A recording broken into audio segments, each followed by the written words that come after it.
సమయంలో దేవుని యొక్క వాక్యంలో నుండి కొన్ని మాటలు మనం జ్ఞాపకం చేసుకుంటూ వద్దాం. రండి, పరిశుద్ధమైన బైబిల్ గ్రంథం నుండి ఆరాధనకు ప్రవేశించుకున్నప్పుడు కొన్ని లేఖన భాగాలు మనం జ్ఞాపకం చేసుకుంటూ వద్దాం. ప్రకటన గ్రంథము 9వ అధ్యాయం.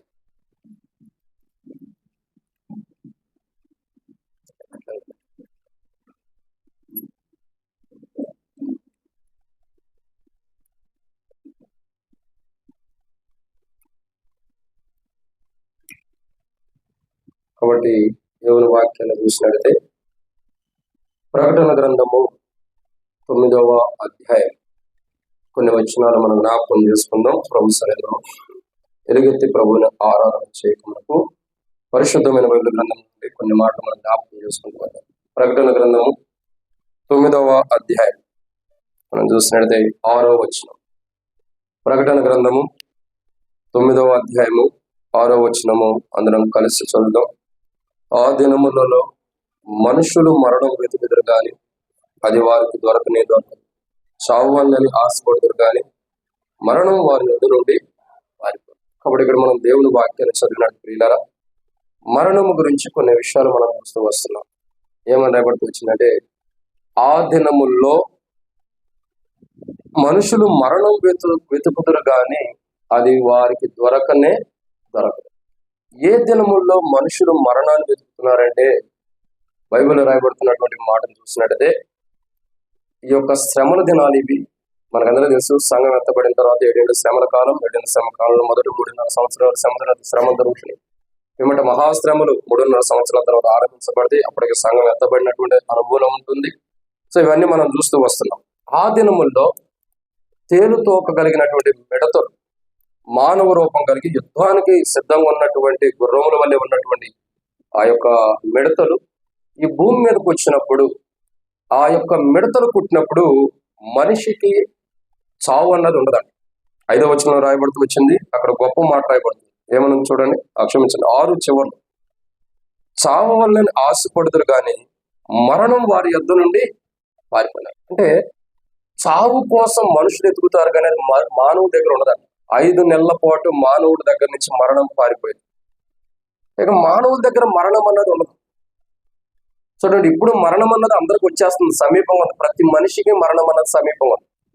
ఒకానొక రోజు సంఘం ప్రభు దగ్గరికి వెళ్ళిన అనుభవం ఉన్నప్పుడు భూమి మీద ఉన్న ప్రజలైనా సరే, విడవబడిన స్థితిలో ఉన్నవారైనా సరే, దేవుని తీర్పులు వచ్చినప్పుడు ఆ శ్రమల దినముల్లో ఆ తేలుతోకగలిగిన మిడతలు వచ్చి మానవుని కొడితే 5 నెలల పాటు మానవుడికి మరణం ఉండదండి. మనుషులు మరణం కొరకు వెతుకుతారు కానీ మనుషుల దగ్గర నుంచి మరణం పారిపోయిందండి. మరణమే మనుషుల దగ్గర నుంచి పారిపోయిందంటే ఇంకా మనుషులు మరణం ఎక్కడి నుంచి వచ్చింది? రాదేక. 5 నెలల పాటు వాళ్ళు ఏం చేయాలంటే వారి జీవిత కాలం అంతా ఆ వేదన, ఆ బాధని 5 నెలల పాటు భరించాల్సిందే. సరే, వాటి గురించి ఎవరి దగ్గర నుంచి మరణం పారిపోయింది అన్నది ప్రభు వాళ్ళ వర్తమానం చూద్దాం. ఇప్పుడు ఆరాధన సమయంలో మనం చూసినట్టే దేవుని యొక్క వాక్యంలో కొన్ని విషయాలు ఉన్నాయి. ఒక మాట చెప్పాలంటే, ఎలాంటి మరణం నుండి ఆయన మనం తప్పించాడు మొదట మనం చూద్దాం. అర్థమవుతుందండి? ఎటువంటి మరణం నుండి ఆయన మనం తప్పించాడంటే బైబిల్లో కొన్ని విషయాలు ఉన్నాయి. వాటిని మనం ధ్యానించే మనకు ప్రభు నడుము కొరకే చిన్న ప్రార్థన. మమ్మల్ని మిక్కిలికి ఎక్కువగా ప్రేమించిన పరలోకపు తండ్రి, పరిశుద్ధుడైన దేవానికి స్తోత్రాలు. మీరు ఇచ్చిన కొరకై మీ వందనాలు. ఇటు సమయంలో ప్రభా హెబ్రోను హెబ్రోను మీరు నడిపించి దాసుల మధ్యలో కొంత సమయం గడపడానికి మీరు ఇచ్చిన కొరకై వందనాలు. ఇటు రీతిలో ఆరంభ ప్రార్థనలో కూడా ప్రభావ ప్రార్థన కొంత సహోదరి చేయడానికి కానీ ఆరంభ ప్రార్థనలో కానీ పాటలు పాడే విషయాల్లో కూడా ప్రకటిస్తూ వచ్చారు. మీకు వందనాలు. పాటల ద్వారా మీరు మహిమ పొందినందుకై కూడా మిమ్మల్ని స్తుతిస్తూ గణపరుస్తూ ఆరాధన చేస్తున్నాం. ఇటు సమయం మాకు ఇచ్చినందుకై, పాటల ద్వారా మిమ్మల్ని మహిమపరిచేది అనేది కూడా మాకు ఇచ్చినందుకే వందనాలు. ఏ రీతిలో తండ్రి వాక్య వెలుగులో మిమ్మల్ని ఆరాధించడం కొరకై మీరు మాకు ఇస్తున్న సమయానికే వందనాలు. అయితే తండ్రి, ఈ వర్తమానం నేను ధ్యానించడానికి యోగ్యం కాదు. కింద కూర్చొని ప్రతి కంటే నేను అర్హమైన వాడిని కాదు, అయోగ్యమైన వాడిని అనుకుంటున్నాను, నిష్ప్రయోజకమైన వాడిని అనుకుంటున్నాను, ఎన్నిక లేని వాడిని అనుకుంటున్నాను, దౌర్భాగ్యుని అనుకుంటున్నాను, దుష్టుని అనుకుంటున్నాను, ప్రభా పనికిరాని వాడిని అనుకుంటున్నాను. కానీ నీ ప్రజలకి ప్రభా అవసరమైన మాటలు, నీ ప్రజల పక్షాన నీకున్న దయచుకున్న జ్ఞాపకం చేసుకుని దాసుడికి నిజమార్గం వైపు చూస్తున్నాడు, దాసుడికి నిజమాధారం వైపు చూస్తున్నాడు. మా కళ్ళు మీ వైపు వీక్షిస్తున్నాం, మీరే సహాయం గురించి మహింపొందండి. దయచేసి నీ ప్రజల పక్షాన్ని దయచుకున్నదైతే నాతో మాట్లాడి మహింపొందండి.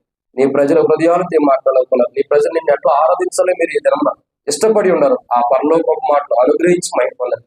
తెరవబడిన ఆకాశం మాకు అనుగ్రహించి ఆకాశం విప్పి పడసానంత విస్తారమని పరిశుద్ధాత్మను అభిషేకించి తండ్రి మరొక నీ ప్రజల పక్షాన్ని నీకున్న తెచ్చుకున్నదైతే జ్ఞాపకం చేసుకోండి. వచ్చి నీ ప్రజలందరూ స్తోత్రం రావాల్సిన వారిని త్వరపెట్టి తీసుకురండి. మధ్య మార్గంలో సకం నడిపించండి. ఎవరికైతే అబ్బాయిలకి జరపడం సాయం చేయండి. ఎబ్రోను ఎల్షద్దై టూబ్లీస్ ఎబ్రోన్ ఆ ప్రాంతాల్లో ఉండే వారికి ఇక్కడ కూడా ఎబ్రోన్కి ఆ ప్రాంతాల నుండి వచ్చి పెట్టిన సకాలు నడిపించండి. మహిమ వారికి పరిచయంలో కూడా వాడుకుని మహిమ పొందమని ముందున్న సమయం అంతా దీవించండి. నేను నిష్ప్రయాసమైన దాసులను ఒప్పుకుంటూ నీ మీద ఆధారపడుతూ మీ నడిపింపుడు కోరుకుంటూ యేసు ప్రభు నామములో ప్రార్థన చేస్తున్నాను తండ్రి, ఆమేన్. కాబట్టి ఇక్కడ దేవుని వాక్యాన్ని చూసినట్టు ప్రియారా, బైబిల్లో కొన్ని విషయాలు మనం చూస్తున్నాం. ఏమని రాయబడుతూ వచ్చిందంటే, మరణము వెతుకుతురు కానీ అది వారికి దొరకదండి. సో మరణం వెతుకుతాం కానీ మరణం దొరకదు. ఇక్కడ అసలు మొదట మనము ఎట్టి మరణం నుండి తప్పించబడ్డామని మనం తెలుసుకోవాలి. తర్వాత ఎవరు మరణాన్ని వెతుకుతున్నారా అన్నది మనం తర్వాత తెలుసుకోవచ్చు. అసలు ఎటువంటి మరణం, ఎలాంటి మరణం నుండి మనం తప్పించబడ్డామంటే కొన్ని విషయాలు మనకు బైబిల్లో ఉన్నాయి. రండి దేవుని వాక్యం చూసినట్టే యోబు గ్రంథము 2వ అధ్యాయం 9వ వచనం. యోబు గ్రంథము 2వ అధ్యాయం 9వ వచనం. యోబు గ్రంథము 2వ అధ్యాయం 9వ వచనం.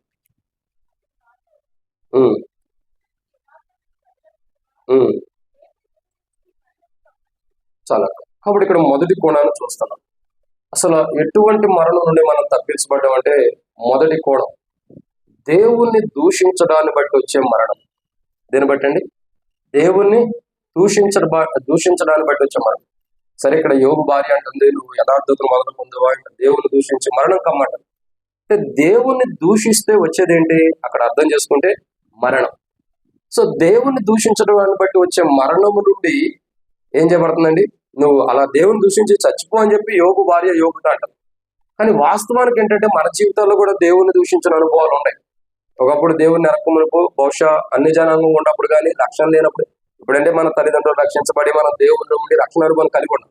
కానీ ఒకానొక సందర్భంలో చాలా మంది యొక్క జీవితాల్లో అనేక మంది యొక్క అనుభవాలు చూడగా రక్షణ అనుభవం లేనప్పుడు అన్ని జనాంగం ఉంటూ లోకానుసారమైన వరకు జీవించినప్పుడు ఎంతో మంది సువార్త చేయడానికి వచ్చినప్పుడు కానీ పరిచయం చేయడానికి వచ్చినప్పుడు కానీ అనేకమైన దేవుని కానీ దేవుని దాసులు కానీ లేదా దేవుని నామాన్ని కూడా దేవుని కూడా దూషించిన వారు ఉంటూ వచ్చాం. సో దేవుణ్ణి దూషించడాన్ని బట్టి వచ్చేది ఏంటంటే ఇక్కడ యోబు భార్య అంటుంది మరణం. సో మన జీవితాల్లో ఒకానొకప్పుడు దేవుని దూషించిన అనుభవాలు ఉంటాయి. కాబట్టి ఆయన అలాంటి వాడు ఎలాంటి వాడేనో ఏదో ఒక కోడలో మనం దూషించిన అనుభవాలు మన జీవితాల్లో దేవుని ఎరగక మునుపు మన జీవితాల్లో ఉంటాయి. సరే, దేవుని ఎరిగిన తర్వాత అంటున్నామంటే అది మనం చేసేది ఏం లేదు, ప్రభు చెప్తాం. కాబట్టి దేవుని ఎరగక మునుపు మన జీవితాల్లో, దేవుని తెలుసుకోక మునుపు మన జీవితాల్లో, రక్షణ అనుభవం మన జీవితాల్లో లేకముందు, మారుమనసు అనుభవం మన జీవితాల్లో లేకమునుపు, పాప క్షమాపణ అనుభవం మన జీవితాల్లో లేకముందు మనం దేవుణ్ణి దూషించినప్పుడు మన జీవితాన్ని బట్టి వచ్చేది ఏంటంటే మరణం. సో ఆ మరణము నుండి యేసు ప్రభు ఏం చేశాడండి? మనల్ని తప్పించిన వాడు ఉన్నాడు. యేసు క్రీస్తు ప్రభు వారు కలువరిశిలో మన కొరకే ప్రాణం పెట్టడం ద్వారా, ఆయన కలువరిశిలో పెట్టిన ప్రాణమును బట్టి, ఆయన బలి అర్పణ బట్టి, ఆయన ఖర్చిన రక్తమును బట్టి, ఆయన పొందిన దెబ్బలను బట్టి, ఆయన రక్తం ద్వారా మనం కడిగి, యేసు రక్తం ప్రతి పాపులను మనం పవిత్రులుగా చేయనన్నట్లు ఆయన రక్తం ద్వారా మనం పవిత్రులుగా చేయటం ద్వారా దేవుని దూషించడాన్ని బట్టి వచ్చే మరణము నుండి, ఇప్పుడు మరణములో నుండి మనం ఏమై ఉన్నాం? జీవంలోనికి దాటించబడి ఆ భయంకరమైన మరణము నుండి తప్పించబడిన వారుగా ప్రభు మనం సిద్ధపరిచినందుకు ప్రభుని ఆరాధించాలి. ఇది మొదటి కోణం. రెండో విషయాన్ని మనం చూద్దాం రండి. దేవుని వాక్యాన్ని చూసినట్టయితే యోబు గ్రంథం 5వ అధ్యాయం 20వ వచనం.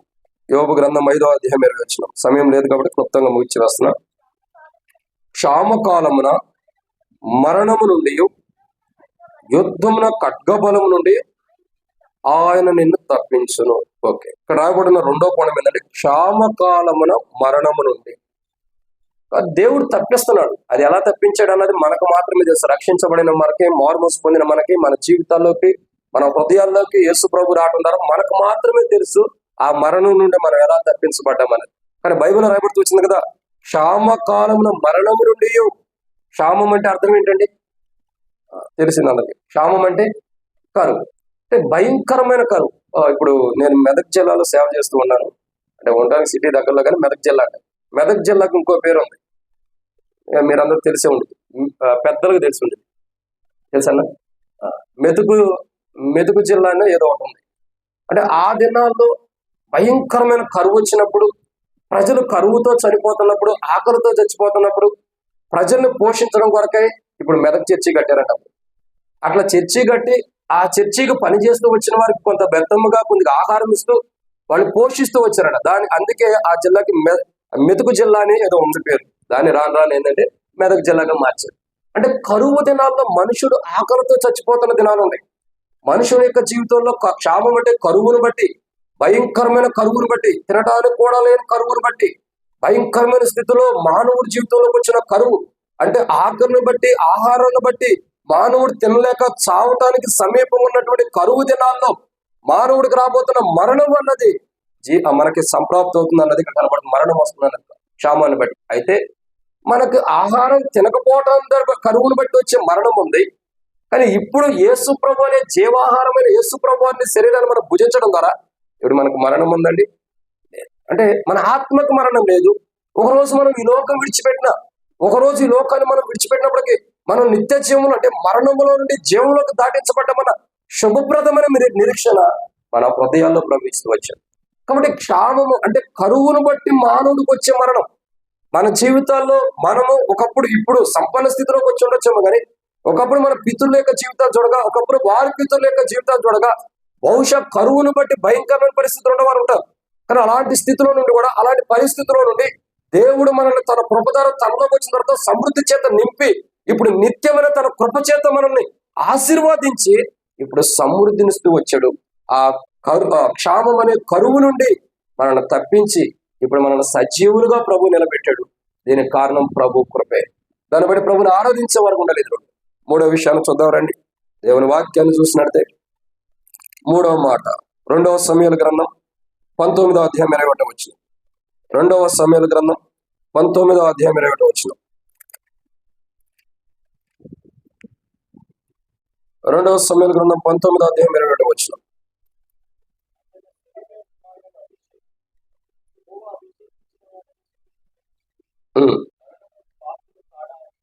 చాలు. కాబట్టి మనం చూస్తున్న ఎన్నమాట అండి, మూడవదిగా మొట్టమొదటిగా ఎలాంటి మరణం రాబోతుంది మనకి, దాని నుండి తప్పించబడ్డాం. ఎటువంటి మరణం నుండి తప్పించబడ్డం అంటే మొట్టమొదటిగా దేవుని దూషించే దాన్ని బట్టి వచ్చే మరణం నుండి తప్పించబడ్డాం యేసు ప్రభు శిలువ కార్యం ద్వారా. 2 కరువు ద్వారా వచ్చే మరణం నుండి తప్పించబడ్డాం. ఆయన జీవాహారమే ఉన్నాడు, మనకు సమృద్ధి అయిన ఆహారం ఇవ్వడం ద్వారా మనకి జీవింపజేయడం. 3వది ఇక్కడ చూసినట్టే ఇక్కడ రాయబడిన మాట ఇక్కడ ఏమంటాడంటే షిమి గురించి ఒక మాట రాయబడుతూ వచ్చింది. ఏమని, అంతటా సీరు కుమారుడకు యెహోవా అభిషేకించడం అని శపించిన ఈ షిమి మరణమునకు పాత్రుడు. అంటే దేవుని ద్వారా అభిషేకించబడిన వాడిని దూషించినందుకు వచ్చే మరణం దేనికి వస్తుందండి? దేవుని ద్వారా అభిషేకించినటువంటి వారు అంటే ప్రభు ఎవరినైతే అభిషేకించాడో, ప్రభు ఎవరినైతే ఇష్టపడి తన కొరకు పాత్రగా ఉండాలని అభిషేకించాడో, ప్రభు అభిషేకించినటువంటి వారిని దూషించడం ద్వారా వచ్చే మరణం అన్నది బైబిల్లో ఉంది. ఇక్కడ షేమి గురించి అంటాడు, అతడు యెహోవా అభిషేకించిన వారిని శపించిన ఈ షేమి మరణమునకు పాత్రుడు. సో అతను మరణము పొందాల్సిన కారణం ఏంటి? అతడు అతని జీవితంలో మరణం సంప్రాప్తి అవుతానికి కారణం ఏంటి? అతని జీవితంలో ఎందుకు మరణం వస్తుందంటే అతడు యెహోవా చేత అభిషేకించిన వారిని దూషించాడు. సో మన జీవితాల్లో ఒకప్పుడు ఎన్నో అనుభవాలు ఉంటాయి. అంటే దేవుని సేవకులని కాదు, దేవుని ప్రజలని కాదు. ఇప్పుడు వాస్తవానికి దేవుని చేత అభిషేకించబడిన వారంటే దేవుని సేవకులే అనుకుంటారు. కానీ బైబిల్ రాయబడుతూ వచ్చింది కదా, ఆయన రక్తం ద్వారా కడగబడిన ప్రతి ఒక్కరూ ఆయన ద్వారా అభిషేకించబడినట్టు. యేసు క్రీస్తు అనగా అభిషేక్తుడు. అంటే ప్రభు యొక్క రక్తం ద్వారా ఎవరైతే అభిషేకించబడ్డారో, యేసు క్రీస్తు ప్రభు రక్తం ద్వారా అభిషేకించబడిన ప్రతి మానవుడు యేసు ప్రభు రక్తం ద్వారా అభిషేకాన్ని పొందినవాడు. సో ఇప్పుడు అభిషేకించబడిన వారిని ఎవరైతే దూషిస్తున్నారో వాళ్ళకి ఏమొస్తుందండి? బైబిల్ ప్రకారం మరణం. అంటే యెహోవా చేత అభిషేకించబడిన వాళ్ళకి రావాల్సిన మరణం. అంటే మన జీవితాల్లో కూడా మనం కూడా రక్షణ అనుభవం లేనప్పుడు, సిలువ కార్యం మన హృదయంలో జరగనప్పుడు, సిలువ అనుభవం మన జీవితంలోకి రాకమునుపు దేవుని ద్వారా ప్రభు అయిన యేసు క్రీస్తు ప్రభు రక్తం ద్వారా అభిషేకించబడిన దాసులు ఎంతో మందిని మనం దూషించి ఉంటాం. అలా దూషించిన దాన్ని బట్టి మనకు మరణం వచ్చిందా? సరే, ఇప్పుడు రక్షణ పొందిన తర్వాత దూషిస్తున్నామంటే దాని తీర్పు దేవుని దగ్గర ఉంది. అలా దూషించబడిన దాన్ని బట్టి మనకు మరణం వచ్చిందా? లేదు. ఎందుకంటే బైబిల్ రాయబడుతూ వచ్చింది, అంతటను మారుమూసి పొందాలి, ఎవరిని నశించుకోవడం ప్రభుకి ఇష్టం లేదు కదా.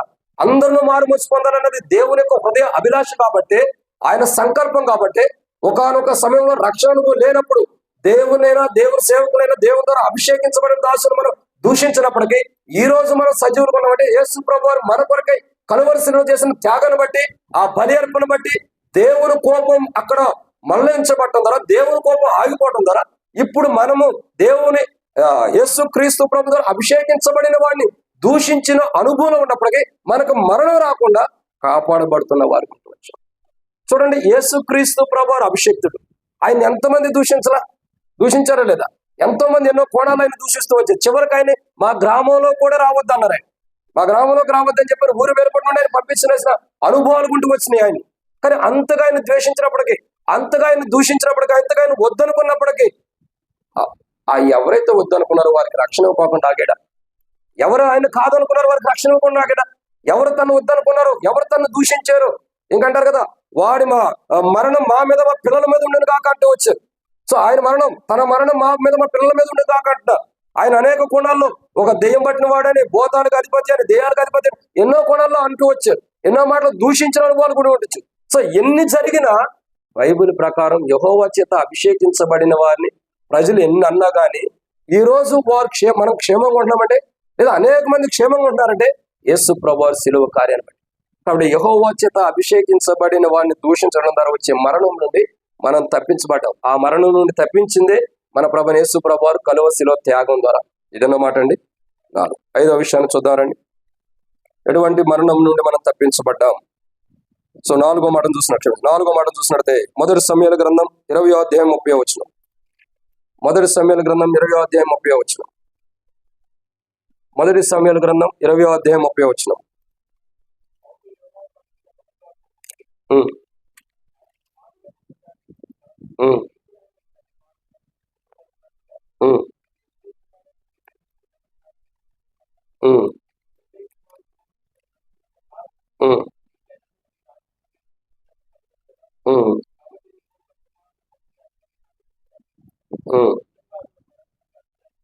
చాలా అలా. కాబట్టి ఇక్కడ మనం దేవుని వాక్యాన్ని చూసినట్టే మరొక మాట రాయబడుతూ వచ్చింది.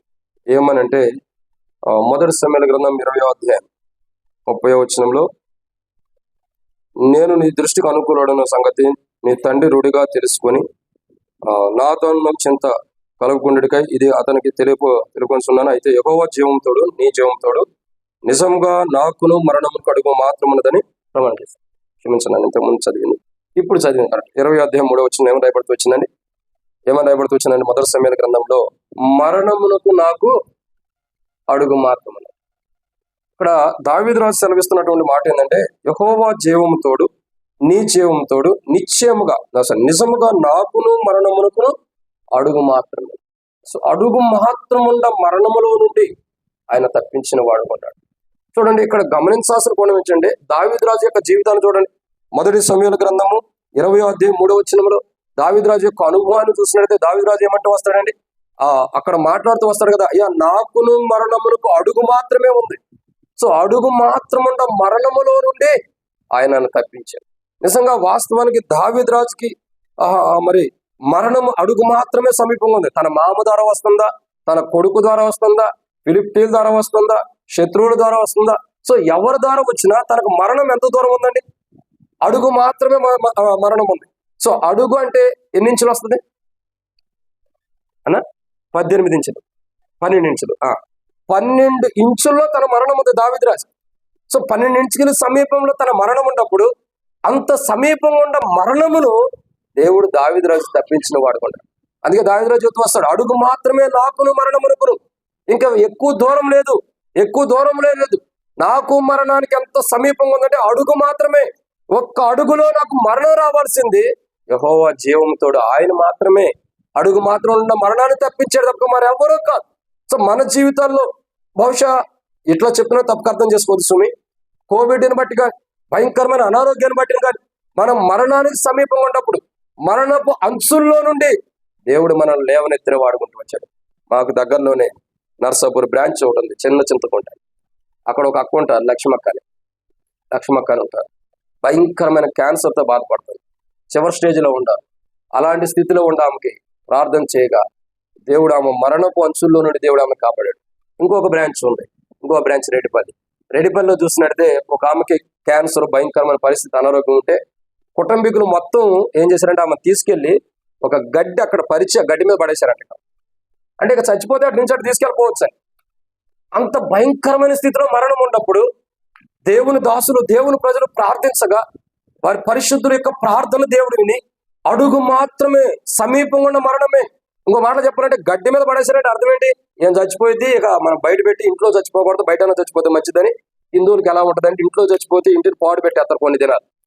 సో అలా ఉండకూడదు. కొంతమంది ఉంటారు, అందరూ కాదు. అలా ఉండకూడదని బయట పడుకోబెట్టారు, గడ్డి మీద పడుకోబెట్టారు. ఎందుకంటే చనిపోతుంది, మరణం వచ్చేస్తుంది, అయిపోతుంది స్థితిలో ఉన్న ఆమె దగ్గరికి దేవుని దాసుని ప్రార్థించగా ఆమె నేటికి బ్రతికుంది సజీవురాలుగా. అంటే అడుగు మాత్రం ఉన్న మరణములో నుండి ఆమెను దేవుడు ఏం చేశాడండి?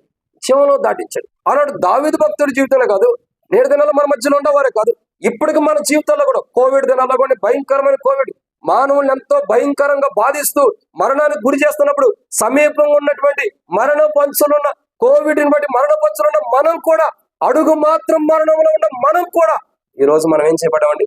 మరణించాం, బ్రతుకున్నాం, సజీవులు కొన్నాం. కారణం ఏంటి? అట్టి అడుగు మాత్రమే మరణము.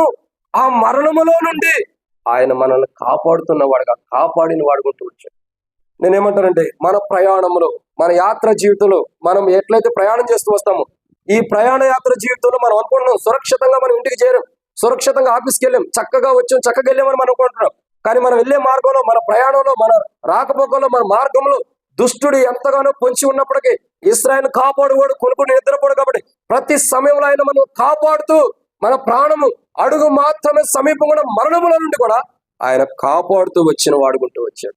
దీన్ని బట్టి మనం ప్రభుని ఆరాధించాలి. ప్రభా, నా జీవితంలో భయంకరమైన అనారోగ్యాన్ని బట్టి, భయంకరమైన రోగాన్ని బట్టి, వ్యాధిని బట్టి, నా పరిస్థితిని బట్టి అడుగు మాత్రం మరణము నా జీవితాల్లో ఉన్నప్పుడు నీ కృప చేత, నీ కుమారుడైన యేసు ప్రభువు కలువరి శిలువలో కార్చిన రక్తం ద్వారా ఆయన పొందిన దెబ్బల చేత నాకు స్వస్థత. కాబట్టి అడుగు మాత్రం ఉన్న మరణములో నుండి నాకు స్వస్థతనిచ్చి ఈరోజు ఈ హెబ్రోన్లో నిన్ను ఆరాధించే ప్రజలతో పాటు నన్ను కూడా నింపినందుకే నీకు కృతజ్ఞత ప్రభుని ఆరాధించే వారు ఉండాలి.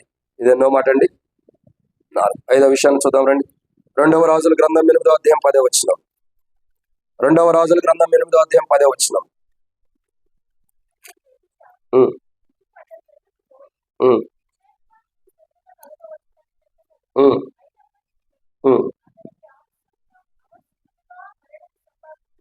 చాలు చాలు. కాబట్టి ఇక్కడ ఆవశ్యకముగా మరణము సంభవించును. ఆవశ్యకముగా అంటే అర్థం ఏంటండి? బైబిల్ ఇంకో మాట, మరణ శాసనం రాసిన వాడు మరణం పొందుట ఆవశ్యకము అంటే అర్థం ఏంటి అన్నా? ఖచ్చితంగా తప్పదిక, అది జరగాల్సిందే. సో ఇక్కడ మన జీవితాల్లో ఏమంటే, ఇక్కడ సరే ఎలీషా చెప్తున్నటువంటి మాటను చూసినట్టు మరణము గురించి చూసినట్టు ఏమన్నాడు? ఆవశ్యకముగా, కంపల్సరీ అంటే తప్పనిసరిగా, అంటే అది తప్పనిసరిగా మరణం రావాల్సింది మనకి. సో అక్కడ ఉన్న దాసుడు తప్పనిసరి మరణాన్ని పొందుతున్నాడు. మన జీవితాల్లో కూడా మనం చేసిన తప్పును బట్టో, పొరపాటును బట్టో, బలహీనతను బట్టో బైబిల్ రాయబడుతూ వచ్చింది కదా, ఆజ్ఞాతికమైన పాపం, పాపం నుంచి జీతం మరణం. కాబట్టి దేవుని ఆజ్ఞలు మీరిన దాన్ని బట్టి, దేవుని మాట వినకపోవడాన్ని బట్టి కానీ, దేవుని సన్నిధిలో ఉండకపోవడాన్ని బట్టి కానీ, దేవుని మీద తిరుగుబాటు స్వభావాన్ని బట్టి కానీ మన జీవితాల్లోకి రావాల్సిన మరణము నుండి తప్పనిసరిగా మన జీవితాలకు మరణం రావాలి. ఆజ్ఞాతిక్రమమే పాపమని బైబిల్ అంటుంది. బైబిల్ రాయబడుతూ వచ్చింది రోమపత్రిక 6:23. ఏలైనగా పాపంలో జీతం మరణం. ఖచ్చితంగా మన పాపాలను బట్టి, దేవుని ఆజ్ఞ అతిక్రమించిందని బట్టి మనకు మరణం కంపల్సరీ ఆవశ్యకం. కానీ యేసుక్రీస్తు ప్రభువు కలువరి శిలువ త్యాగం ద్వారా, ఆయన మరణ భూస్థాపన పునరుద్ధానం ద్వారా, ఆయన గోల్గోతా కొండపై మన కొరకై ఆయన పలికిన పలుకుల్లో ఆయన కార్చిన రక్తము ద్వారా మన పాపాలకి క్షమాపణ ఇచ్చాడు. ఆవశ్యకంగా రావాల్సిన మరణం, తప్పనిసరిగా రావాల్సిన మరణం నుండి ఆయన మనల్ని తప్పించాడు. ఎలీషా అంటాడు, ఖచ్చితంగా నీకేం జరిగిద్దో తర్వాత సంగతి, నీకైతే మరణం అయితే వచ్చింది అన్నాడు. ఆవశ్యకం, ఖచ్చితంగా మరణం వచ్చింది, తప్పదు నీకు. కానీ అలాంటి మరణం మనకు కూడా రావాల్సింది. కానీ అట్టి మరణం నుండి మన పాపాలను బట్టి, అవిధేయతను బట్టి, అపరాధములను బట్టి, దోషములు బట్టి, ఇంకా దేవుని సన్నిధిలో ఉండకుండా, నిలబడకుండా, దేవుని సన్నిధి వెలుపడికెళ్ళిన దాన్ని బట్టి కానీ, దేవుని సన్నిధిలో లేకపోవడం దాన్ని బట్టి కానీ, దేవునికి విరోధం ఉన్న దాన్ని బట్టి కానీ మన జీవితాల్లో రావాల్సిన మరణం తథ్యం కంపల్సరీ రావాలి. కానీ ఆ మరణము నుండి, అంటే మనకు రావాల్సిన మరణాన్ని ఆయన ఏం చేశాడండి? ఆయన పొందిన వాడుకుంటాడు. వాస్తవానికి మనకు రావాల్సిన మరణం అంటే భౌతికమైన శరీరం గురించి చాలా మంది ఊహిస్తారు. మనకందరూ తెలుసు, వాక్యం తెలవనున్నట్టు ఎవరు లేరు. ఏంటి అని అంటే, మన్నైనది వెనకడం వల్లే మరలా భూమి చేరాలి శరీరం. ఇది మన నుండి తీయబడింది కాబట్టి మరలా మన అయిపోవాలి. మరి మరణం దేనికి వస్తుందండి? ప్రకటన గ్రంథంలో మీరు చూసినట్లయితే 7వ అధ్యాయం 8వ అధ్యాయం 9వ అధ్యాయంలో చూసినట్లయితే వారిని జీవంతో తీసుకెళ్లి మరణంలో పడేశారంట. వారిని నరకంలో పడేసిన అనుభవం కూడా కనబడుతూ వస్తుంది. కారణం ఏంటి? ఇది ఆత్మకు ఉండాల్సిన మరణం. ఖచ్చితంగా మన పాపాలను బట్టి, భౌతికమైన శరీరాన్ని బట్టి మరణం ఉంది, కానీ మన పాపాలను బట్టి ఆత్మకు రావాల్సిన మరణము నుండి ప్రభువును తప్పించిన వాడు ఉన్నాడు. మరణములో నుండి జీవములోకి ఆయన దాటించినందుకే ప్రభువుని గణపరిచే వారికి ఉండాలి. ఇదెన్నో మాట అండి. 5. 6వ విషయాన్ని చూద్దామా? మొదటి సమయాల గ్రంథం, మేము ముగించేస్తున్నారండి. మొదటి సమయాల గ్రంథం 20:31 వచ్చిన. మొదటి సమయాల గ్రంథం చదవండి అన్నమాట.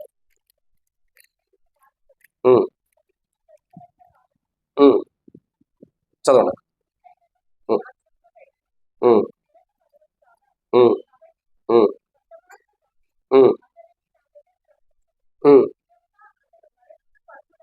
చాలు చాలా.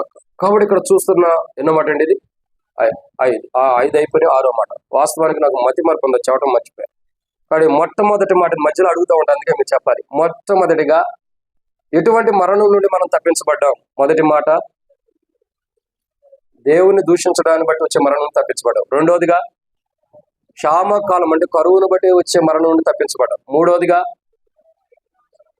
అభిషేకించిన వారిని దూషించడాన్ని బట్టి వచ్చే మరణం నుండి తప్పించబడ్డాం. నాలుగోదిగా, అడుగు మాత్రమే ఉన్న మరణం నుండి మనం తప్పించబడ్డాం. ఐదవదిగా, అవశ్యంగా అంటే తప్పనిసరిగా రావాల్సిన, మన పాపలు బట్టి అవిధేయతను బట్టి రావాల్సిన మరణం నుండి మనం తప్పించబడ్డాం.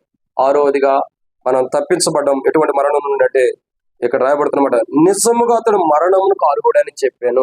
వాస్తవానికి ఇక్కడ దావీదు రాజు అయితే చేసిన పాపం ఏం లేదు, అంటే తన మామకి ఏం అన్యాయం చేయాల, కానీ తన మామే మొదటి సమయాల గ్రంథం 18వ అధ్యాయంలో తన సొంత అల్లుడి మీద మరి ఉన్నటువంటి కోపాన్ని బట్టి కానీ, విషపు చూపుని బట్టి కానీ, తనకంటే దావీదు రాజుని ఎక్కువగా గణపరిచినందుకు సౌలు జీవితంలో వచ్చినటువంటి భయంకరమైన పరిస్థితిని బట్టి ఏమంటున్నాడు? యెషయా కుమారుడైన దావీదు మరణానికి అర్హుడు అంటున్నాడు. కానీ వాస్తవానికి అర్హమైన పాపం అంటే దావీదు ఏం చేయాల, మరణానికి అర్హమైన తప్పు అంటే దావీదు రాజు ఏం చేయాల. సరే, దావీదు రాజు జీవితం పక్కన పెట్టినట్టయితే మన జీవితాలు చూసినట్టయితే మనం మరణానికి అర్హులం. ఎన్నో తప్పులు చేసి, ఎన్నో పాపాలు చేసి మరణానికి అర్హమైనటువంటి వారు. ఇప్పుడు చూడండి, యెజబెల్ అనే స్త్రీ ఉంది బైబిల్లో. ఆమె ఎన్ని తప్పులు చేస్తూ వచ్చింది, ఎన్ని పాపాలు చేస్తూ వచ్చింది. బయలుదేవతను పెట్టి కానీ, వాటిని పూజించే అనుభవంలో తీసుకొచ్చి కానీ, అనేకమైన ప్రవక్తల్ని బయలుదేవతను ఆరాధించే అనుభవంలో కానీ తీసుకొచ్చిందా లేదా? ఎంతో మందిని బయలుదేవతకి గణపరిచేటట్టు, ఆరాధించేటట్టు, బయలుదేవతలను మహిమపరిచేటట్టుగా ఆ యొక్క యెజబెల్ అనే స్త్రీ ఎంతో మంది పురుకొల్పు కలుపుతూ వచ్చింది. అంటే ఆమె పరిస్థితి చూడగా మరణానికి అర్హమైనదే కదా. తన జీవితంలో ఆయన అంటాడు కదా, నేను తప్ప వేరే దేవుడు లేడు అని అంటాడు నిర్మాకాండంలో. నేను తప్ప వేరే దేవుడు లేడు, ఏ రూపంలోనైనా మీరు చేసుకోనవద్దు, దేనికైనా మీరు సాగిలి పడవద్దు అంటాడు. కానీ ఇప్పుడు అర్హమైనది అలా చేసినప్పుడు మనకు మరణం అనేది అర్హమైనది. సో యెజబెల్ యొక్క జీవితం తన యొక్క ప్రవర్తన బట్టి కానీ, తన మాట తీరు బట్టి కానీ, తన ఉద్దేశాన్ని బట్టి కానీ, తన యొక్క జీవితాన్ని బట్టి కానీ, ఇంకా ఒక నిండు ప్రాణాన్ని తీసేసిందిగా ఉంటుంది తన ప్రవర్తన జీవితంలో. ఇంకా చూడగా అనేక మంది వ్యర్థమైనటువంటి దేవతలను ఆరాధించడానికి పురుకొలుపు కలిపినదిగా ఉంటుంది. సో ఇట్లాంటి జీవితం కలిగినట్టు ఆమెకి మరణం అర్హమైందా కాదు? ఆమెకు మరణం అర్హమైందంటే ఆ మరణం పొందడానికి ఆమె యోగ్యురాలు, ఖచ్చితంగా మరణం పొందాల్సిందే. కానీ మన జీవితాలు బయలుదేవతలకు ఆరాధించడము, రక్షణ పొందము, విగ్రహారాధన కానీ, బయలుదేవతలు ఆరాధించడము కానీ, దేవునికి అయస్సగమైన పనులు అన్ని చేసిన వారమే. కానీ ఈ రోజు మనం సజీవుకున్నామంటే, ఈ రోజు మనం బ్రతికున్నామంటే ఆ అసహ్యమైన జీవితం అంతా కూడా ఆయన కలువరిసిన రక్తం ధర కడగబట్టాన్ని బట్టి ఈ రోజు మనం అసహ్యమైన, దేవుని దృష్టిలో అసహ్యమైన చేసిన మనము ఇప్పుడు దేవునికి ఇష్టలుగా చేయబడుతున్నాం. ఆయన అంటాడు కదా, యెషయా గ్రంథంలో రాయబడుతూ వచ్చింది 43వ అధ్యాయంలో మొదటి వచనం చివరిలో, మీరు నా సొత్తు విలువ పెట్టి కొనబడిన వారు. ఆయన సొత్తుగా చేసుకుంటూ వస్తున్నాడు. ఇంకా అపోస్తల కార్యంలో చూసినట్టే ఆయన స్వరక్తం ద్వారా సంపాదించిన సంఘం, ఆయన దృష్టిలో అసహ్యమైన కార్యాలు చేసిన మనల్ని ఆయన కుమారుడు స్వరక్తం ద్వారా మనం సంపాదించుకుని, ఆయన సొత్తుగా చేసుకుని, ఆయన ఆరాధించే ప్రజలుగా, ఆయన మహింపరిచే ప్రజలుగా, ఆయన గణపరిచే ప్రజలుగా ప్రభువును సిద్ధపరిచినందుకై ప్రభువుని ఆరాధించాలి. ఇది 6వ మాట. చివరి మాట చూద్దామండి. కీర్తనల గ్రంథం 49వ అధ్యాయం 14వ వచనం. కీర్తనల గ్రంథం 49వ అధ్యాయం 14వ వచనం.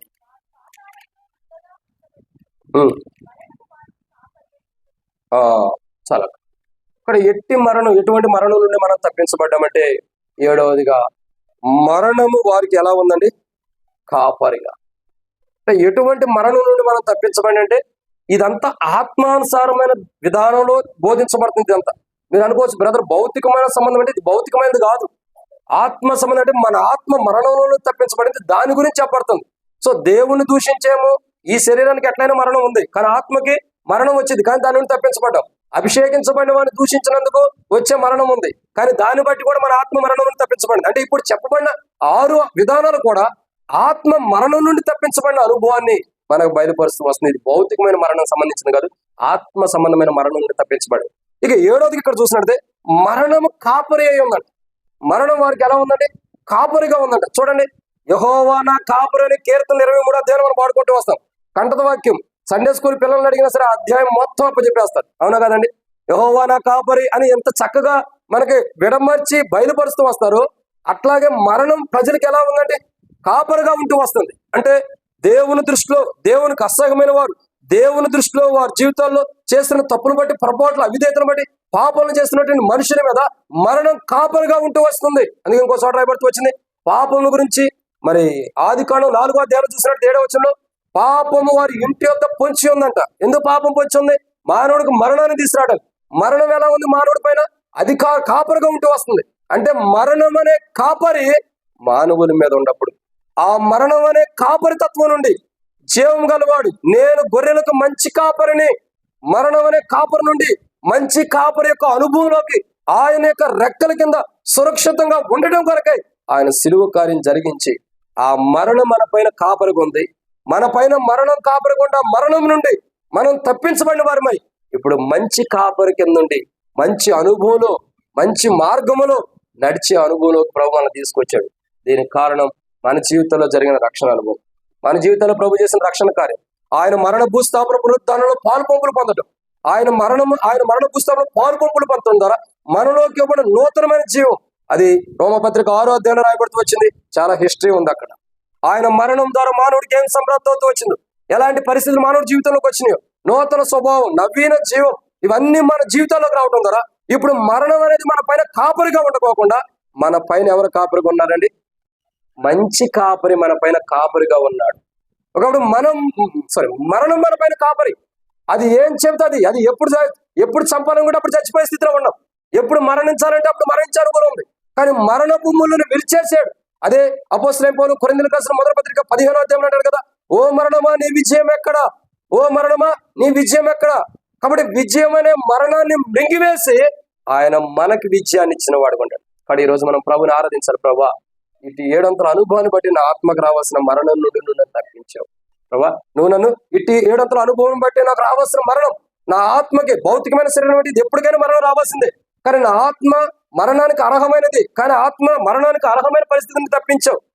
నా ఆత్మ మరణానికి మరణాన్ని బట్టి నరకానికి వెళ్ళాలి. ఎందుకంటే ఆత్మ నా మీద మరణం కాపరిగా ఉంటూ వచ్చింది. ఆ కాపరిగా ఉన్నటువంటి నా జీవితం నుండి తప్పించి నా ఆత్మని జీవంలోకి దాటించావు ప్రభా. అది మాత్రమే కాదు, అభిషేకించబడిన వారిని దూషించిన దాన్ని బట్టి రావాల్సిన మరణం నా ఆత్మకు వచ్చే మరణం నుండి కూడా నన్ను తప్పించే ప్రభుని మనం ఘనపరిచేవారు కూడా.